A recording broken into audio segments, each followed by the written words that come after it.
اللہ تعالیٰ آپ سب کو حج بیت اللہ کی سعادت عطا کرے، ہم سب کو بار بار حرمین شریف کی اللہ حاضری نصیب فرمائے۔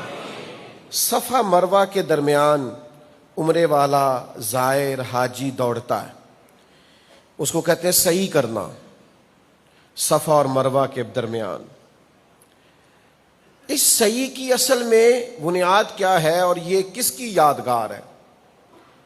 حضرت ابراہیم علیہ السلام اپنی زوجہ جناب ہاجرہ سلام اللہ علیہا کو اور اپنے صاحبزادے حضرت اسماعیل علیہ السلام کو وہاں چھوڑ آئے تھے۔ قرآن مجید کہتا ہے وادی غیر ذی زرع میں چھوڑ آئے تھے۔ کوئی آبادی نہیں، کوئی کھانا نہیں، پانی کا معقول بندوبست نہیں۔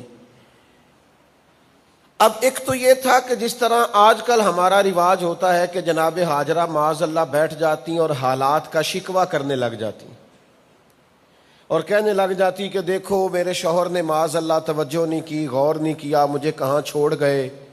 پھر یہ کہتی کہ دیکھو رشتہ دار بھی کوئی ساتھ نہیں آیا، دیکھو فلاں نے بھی ہمارا حال نہیں پوچھا، فلاں بھی ہمارے ساتھ پیار نہیں کرتا، فلاں بھی بے وفا نکلا، میں تو فلاں کے ساتھ بڑا اچھا رویہ رکھا تھا، اس نے میرا خیال ہی نہیں کیا۔ بیٹھتی آرام سے بیٹھ کے حالات کا شکوہ کرتی، پھر روتی دھوتی۔ لیکن حضرت ہاجرہ نے یہ نہیں کیا۔ سنگلاخ پتھر تھے، گرمی کی شدت تھی، جناب اسماعیل کی والدہ کو پتا تھا کہ میرے بیٹے کو پانی کی ضرورت ہے۔ وہ کبھی دوڑ کے صفا پہ جاتی، کبھی دوڑ کے مروہ پہ آتی، پھر صفا پہ جاتی، پھر مروہ پہ آتی۔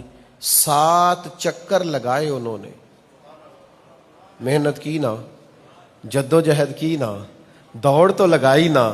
میرے کریم رب کو ماں کی جدوجہد اتنی پسند آئی کہ ہر عمرہ کرنے والے اور حج کرنے والے کی ڈیوٹی لگا دی، یہاں تم نے دوڑنا ہے، یہاں دوڑنا ہے۔ او اولاد کے لیے دوڑنا شروع کر دو، کم از کم اٹھو، کوشش کرو اپنے بچوں کے لیے ہی صحیح، تم نے دوڑنا ہے۔ وہ دوڑی تو اس جدوجہد کا نتیجہ یہ نکلا کہ ایک تو وہ دوڑ یادگار بن گئی، اور دوسرا اللہ تعالیٰ نے وہ تو دوڑی تھی ایک بیٹے کے لیے، لیکن حضرت اسماعیل کی ایڑیاں مارنے کی جگہ سے رب نے ایسا زمزم عطا فرمایا کہ ایک بیٹے کے لیے نہیں، قیامت تک دین اسلام کے سب فرزندوں کے لیے اللہ نے زمزم جاری فرما دیا۔ سب دین کے ماننے والے پانی پیتے ہیں، لاتے ہیں، تبرک ہوتا ہے، پر اس پانی کے لیے دوڑی جناب ہاجرہ تھی۔